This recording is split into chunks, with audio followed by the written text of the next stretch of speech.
Hi అండి. Welcome back to SS Telugu audio నవలలు. ఈరోజు మీరు వినబోయే నవల 'ఎర్ర పావురం' పానుగంటి గారు రచించారు. ఇది నిధి కోసం జరిపే అన్వేషణ అండి. ఇక నవల్లోకి వెళ్ళిపోదాం. తెల్ల పావురం. ఆ పోలిక అతికినట్లు చక్కగా సరిపోతుందామెకు. ఆమె అంత అందంగా, నాజూగ్గా ఉంటుంది. ఆమె మాటలు ముత్యాల మూటలు. ఆమె నవ్వులు వెన్నెల జల్లులు. ఆమె చూపులు సూదంటు రాళ్ళు. ఆమె నడకలు మెలికలు తిరిగే మెరుపు తీగలు. ఆమె కులుకులు కుర్రకారు హృదయాలను కూల్చే మన్మథ బాణాలు. ఆమె పుట్టింది భారతదేశంలో అయినా, పెరిగింది, చదివింది అంతా అమెరికాలోనే. ప్రస్తుతం ఆమె ఉంటుంది కూడా అక్కడే. అయితే కొన్ని అనుకోని పరిస్థితుల్లో తలవని తలంపుగా తన మాతృదేశానికి బయలుదేరింది.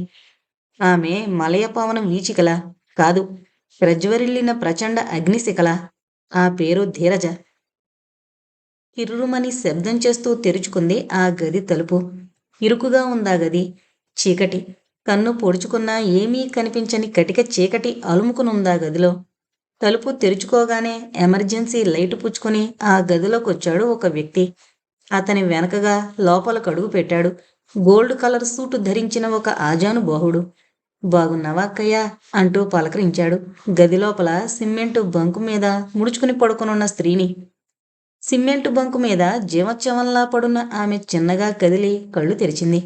అంతవరకు చీకట్లో ఉండడంతో ఒక్కసారిగా కళ్ళల్లోకి దూసుకొచ్చిన ఎమర్జెన్సీ లైటు కాంతిని భరించడం సాధ్యం కాలేదామెకి. తెరిచిన కళ్ళను వెంటనే మూసుకుందామె. 2 నిమిషాల తర్వాత మెల్లగా లేచి కూర్చుని, ఆ తర్వాత నెమ్మదిగా కళ్ళు తెరిచి గోల్డ్ కలర్ సూటు ధరించిన వ్యక్తి వంక చూసి నొసలు అసహ్యంగా చిట్లించింది. నువ్వా నాగు, ఎందుకొచ్చావు మళ్ళీ అందామె నీరసంగా అసహనం నిండిన కంఠంతో. అదేం మాటక్క, నేను కాక ఇంకెవరొస్తారు నిన్ను పలకరించడానికి. వారానికో 10 రోజులకో ఒకసారొచ్చి నీ మంచి చెడ్డలు విచారించకపోతే నాకు నిద్ర ఎలా పడుతుంది? వ్యంగ్యం ధ్వనించింది అతని కంఠంలో. ఎందుకురా నన్నిలా హింస పెడతావు? ఒకసారే చంపేసి నీ కసి తీర్చుకోరాదు అందామె. అమ్మమ్మ, ఎంత మాటన్నావక్క. ఆడపడుచును చంపితే పంచమహా పాతకాలు చుట్టుకుంటాయని మన పురాణాలు, నీతి శాస్త్రాలు ఘోషిస్తున్నాయి. అయినా కోట్ల విలువ చేసే ఆ రహస్యాన్ని చెప్పకుండా చంపమండం ఏం న్యాయం చెప్పు అన్నాడు నాగు అనబడే నాగేంద్ర. విరక్తిగా నవ్విందామె. 45 ఏళ్ల వయసుంటుందామెకి. సన్నగా పొడుగ్గా ఉంది మనిషి. సరైన పోషణ లేకపోవడం వల్ల చిక్కి శల్యమైపోయింది ఆమె శరీరం. 45 ఏళ్లకే 60 ఏళ్ల రుద్రాల్లా కనిపిస్తుందామె.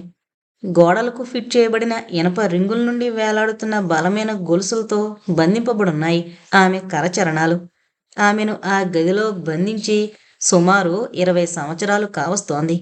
ఆ గదిలో అటు ఇటు 4 అడుగుల దూరం తప్ప అంతకు మించి ఒక్క అడుగు కూడా ముందుకు కదపలేదామె. అన్ని పనులకు ఆ 4 అడుగుల చుట్టూ ఉన్న ఆ ప్రదేశంలోనే జరపవలసి ఉంటుంది.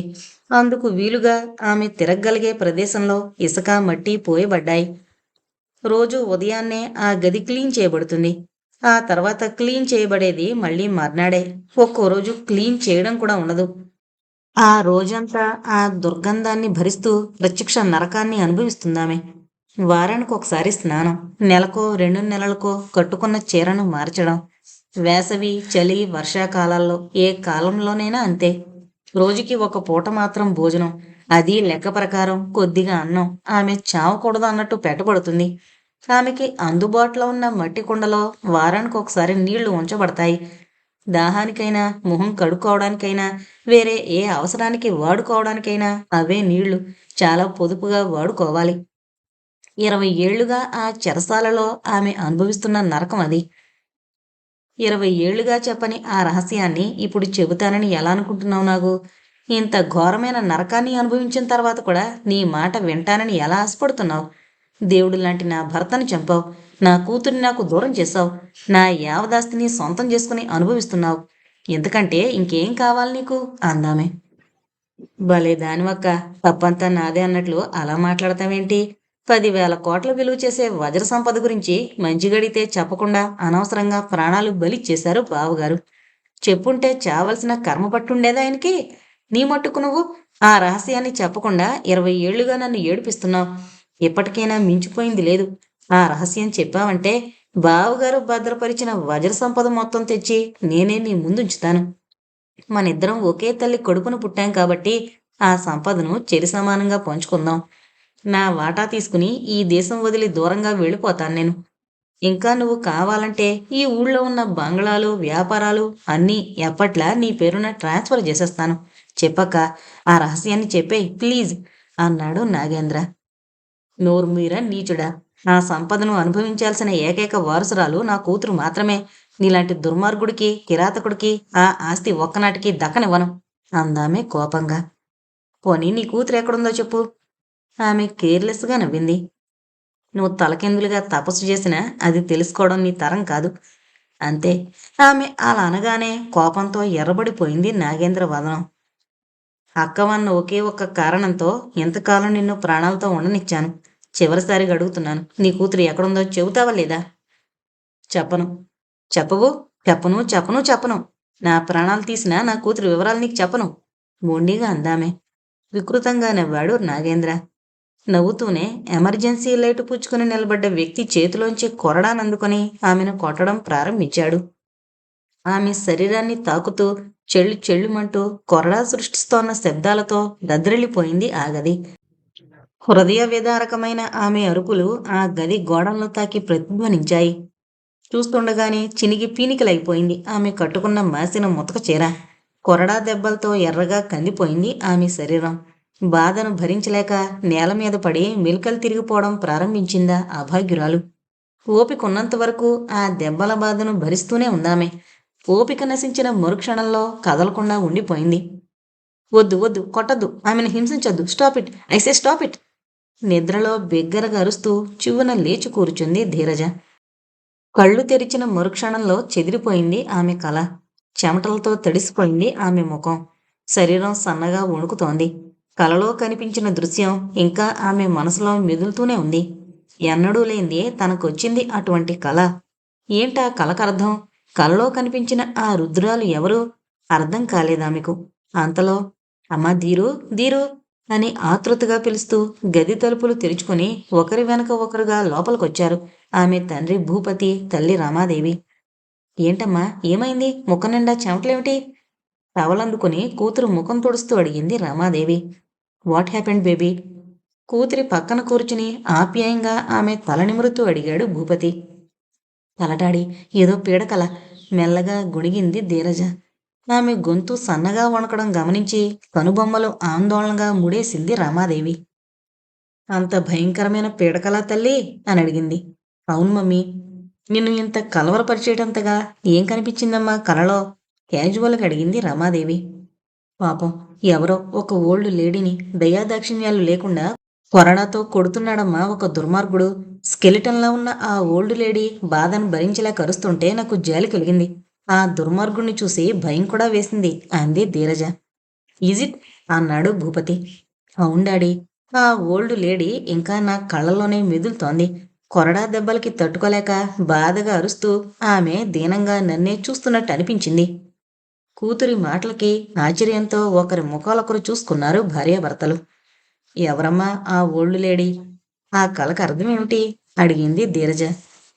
రమాదేవి సమాధానం చెప్పకుండా భర్త ముఖంలోకి చూసింది. పీడ కళలకు అర్థమే ఉంటుందమ్మా, ఫర్గెట్ ఇట్ అన్నాడు భూపతి. అవునమ్మా అంతే, కళను గురించి మరిచిపోయి నిద్రపో అంది రమాదేవి. నిద్ర పట్టడం లేదమ్మా అంది ధీరజ.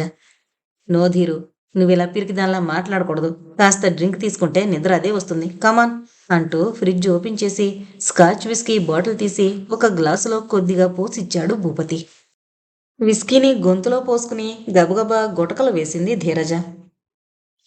Now I'm all right daddy, ఇంకా మీరు వెళ్ళి నిద్రపోండి అంటూ మంచం మీద వాలిపోయింది ధీరజ.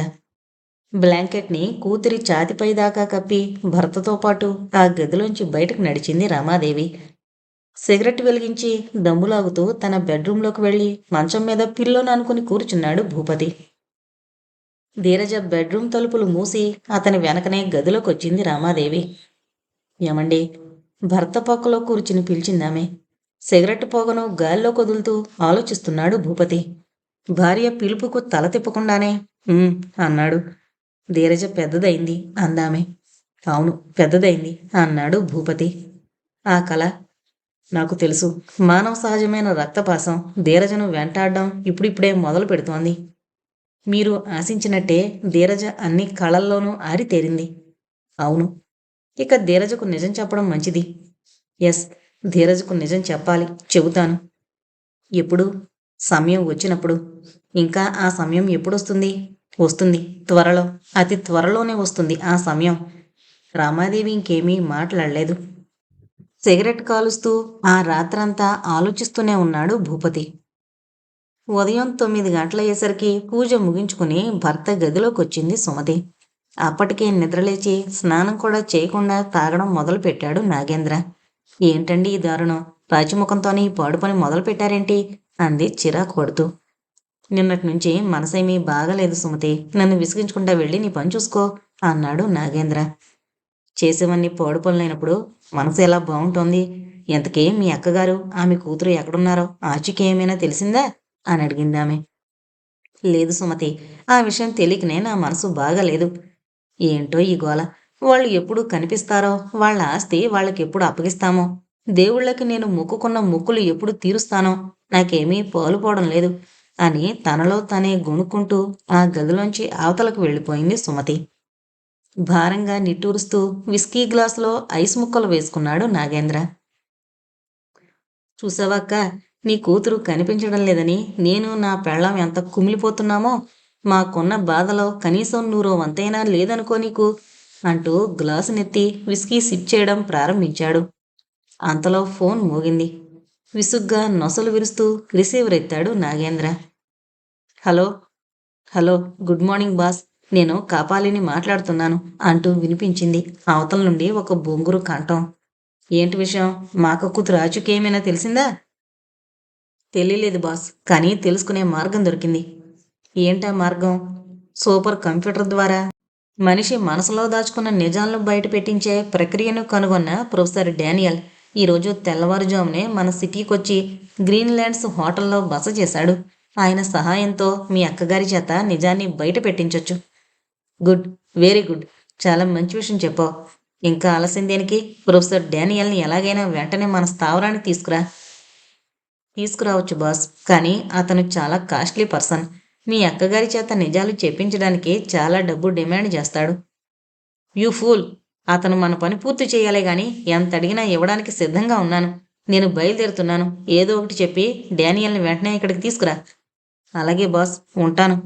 మంచిది. రిసీవర్ని క్రెడిల్ చేసి గ్లాసులోని విస్కీని గబగబా తాగేసి పరుగులాంటి నడకతో బాత్రూంలో దూరాడు నాగేంద్ర. ప్రొఫెసర్ డానియల్ మా వెంట రానని చాలా గొడవ చేశాడు బాస్. మా మీద పోలీస్ కంప్లైంట్ ఇస్తానని కూడా బెదిరించాడు. చివరికి చంపుతానని బెదిరించి అతి బలవంతంగా ఇక్కడికి తీసుకొచ్చాను. మీరే జాగ్రత్తగా మాట్లాడాలి. నాగేంద్ర స్థావరంలో కడుగు పెట్టగానే అతనికి ఎదురెళ్ళి చెప్పాడు అతని నమ్మిన బంటూ కుడిభుజమైన కాపాలి. చిన్నగా తల పంకిస్తూ ప్రొఫెసర్ డానియల్ని కూర్చోబెట్టిన గదిలోకొచ్చాడు Nagendra. Hello professor, good morning అంటూ విష్ చేశాడు. డానియల్ అతనికి విష్ చేయలేదు. సీరియస్గా చూశాడు నాగేంద్ర ముఖంలోకి. Who are you? నన్ను బలవంతంగా ఇక్కడికి ఎందుకు రప్పించావు అని సూటిగా ప్రశ్నించాడు. నాగేంద్రకి బదులు కాపాలి సమాధానం చెప్పాడతనికి. కోటీశ్వరుడు నాగేంద్ర అంటే తెలియని వాళ్ళు ఉండరు ఈ సిటీలో అన్నాడు. So what? నాగేంద్ర చిన్నగా నవ్వుతూ వచ్చి అతనికి ఎదురుగా ఉన్న కుర్చీలో కూర్చున్నాడు. మై డియర్ ప్రొఫెసర్, మీ గురించి ఎంతో గొప్పగా విన్నాను. మీరు కనిపెట్టిన సూపర్ కంప్యూటర్ ప్రక్రియను గురించి విని ముగ్ధుణ్ణయ్యాను. మీ ప్రతిభను కళ్ళారా చూడాలని మిమ్మల్ని ఇక్కడికి రప్పించాను. అంటే? మరేం లేదు మిస్టర్ డానియల్. ఒక ముఖ్యమైన రహస్యాన్ని చెప్పకుండా 20 ఏళ్లుగా మొండికేసి నా సహనాన్ని పరీక్షిస్తోంది మా అక్కయ్య గారైన భువనేశ్వరి. ఎలాగైనా మీరే మీ సూపర్ కంప్యూటర్ ద్వారా ఆమె చేత ఆ రహస్యాన్ని బయట పెట్టించాలి. అందుకే తప్పనిసరి బలవంతంగా మిమ్మల్ని ఇక్కడికి రప్పించాల్సి వచ్చింది అన్నాడు Nagendra. My God! After all ఓ ఆడదాని చేత నిజం చెప్పించలేక 20 ఏళ్లుగా అవస్థపడుతున్నారా మీరు? ఇట్స్ అన్బిలీవబుల్ అన్నాడు డానియల్ ఆశ్చర్యంగా. మీరు అనుకుంటున్నట్టు నమ్మశక్యం కాని విషయం కాదది. ఆమె అందరి ఆడవాళ్లాంటిది కాదు మిస్టర్ డానియల్. నోనో, ఎంత గొప్పదైనా ఆడది ఆడదే.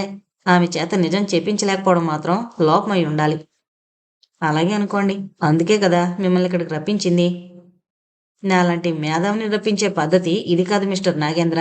నన్ను చంపుతానని బెదిరించి బలవంతంగా ఇక్కడికి తీసుకొచ్చినందుకు మీరు మీ అనుచరులు ముందుగా నాకు క్షమాపణలు చెప్పుకోండి. నాగేంద్ర నోరు తెరవకముందే కల్పించుకున్నాడు కపాలి. మిమ్మల్ని బెదిరించింది, బలవంతంగా తీసుకొచ్చింది నేను. కావాలంటే క్షమాపణలు చెప్పుకుంటాను. మా బాస్ చెప్పరు అన్నాడు.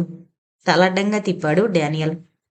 తీసుకొచ్చింది నువ్వే అయినా తీసుకురమ్మంది మీ బాస్ నాగేంద్ర. సో అతను కూడా క్షమాపణ చెప్పి తీరాల్సిందే అని పొట్టుబట్టాడు. ముంచుకొస్తున్న కోపాన్ని బలవంతంగా అది ముంచుకుంటూ నాగేంద్ర వైపు చూశాడు కపాలి. అతన్ని కామ్గా ఉండమని కళ్ళతోనే హెచ్చరించాడు నాగేంద్ర. ఆల్రైట్, అవసరం నాది. అయినా మీలాంటి మేధావులను క్షమించమని అడగడంలో సిగ్గుపడాల్సిందేమీ లేదు. I'm sorry mister Daniel. మీకు జరిగిన అమర్యాదకు నేను చాలా విచారిస్తున్నాను. నన్ను క్షమించండి అన్నాడు. ఆ వెంటనే కపాలి కూడా సారీ చెప్పాడు. Good, very good. కార్యసాధకుల లక్షణాలు మీలో పుష్కలంగా ఉన్నాయి. I like it. ఇప్పుడు చెప్పండి, వాట్ డూ యూ వాంట్ అన్నాడు డానియల్. చెప్పానుగా, మీ సూపర్ కంప్యూటర్ ద్వారా మా అక్క చేత నిజం చెప్పించాలి. చిన్నగా తల పంకించాడు డానియల్. అదంత సులువు కాదు, చాలా ఖర్చు అవుతుంది. అవసరమైన ఎక్విప్మెంట్ను సమకూర్చుకోవడానికి కనీసం 48 గంటలైనా పడుతుంది. ఖర్చు కోసం మీరు ఆలోచించొద్దు. ఎన్ని లక్షలైనా పర్వాలేదు. దెన్ ఓకే, క్యాష్ రెడీ చేసుకోండి. మొత్తం 6 లక్షలు.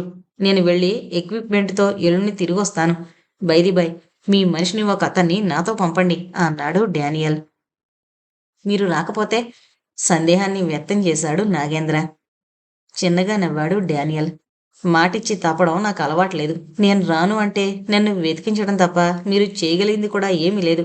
అందుకే మీరు నా మాట నమ్మాలి అన్నాడు. అయితే సరే, మిమ్మల్ని నమ్ముతున్నాను. That's good. మరో విషయం చెప్పండి. ఈ విషయం చాలా రహస్యంగా ఉంచాలి. ఎవరికీ చెప్పకూడదు. Sure sure. ఇక వెళ్ళిరండి అంటూ కపాలి వంక చూశాడు నాగేంద్ర.